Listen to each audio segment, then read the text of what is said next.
आपल्या शहरातील ताज्या बातम्यांसाठी आजच सबस्क्राईब करा केबी न्यूज।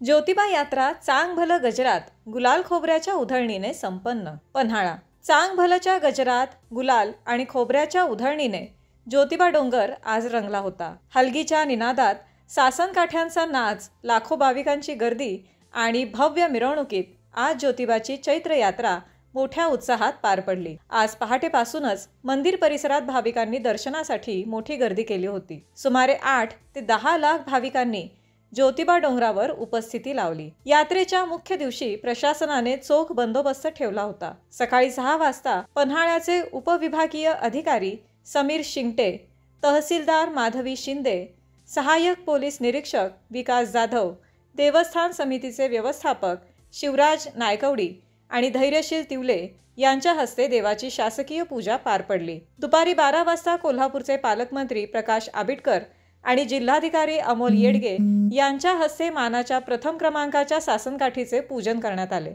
या यात्रेत 108 मानाच्या सासनकाठ्या व इतर सासनकाठी धारकांनी हलगीच्या तालावर काठ्या नाचवत जोश भरला। सायंकाळी 6 वाजता तोफेच्या सलामीने देवाची पालखी उंटाच्या सजावटीत हलगी आणि सनईच्या गजरात यमाई मंदिराकडे मार्गस्थ झाली। प्रशासनाच्या वतीने डोंगरावर विविध ठिकाणी पोलीस बंदोबस्त ठेवण्यात आला होता। तसेच अनेक सहज सेवा संस्थांच्या वतीने भाविकांसाठी भोजनाची उत्तम व्यवस्था करण्यात आली होती। चैत्र गुढीपाडव्याच्या मुहूर्तावर सुरू झालेल्या या यात्रेचा आज मुख्य दिवस मोठ्या भक्तिभावात, उत्साहात आणि शिस्तबद्ध वातावरणात पार पडला। प्रतिनिधी अरविंद सारवतकरसह कोल्हापूर बुलेटिन।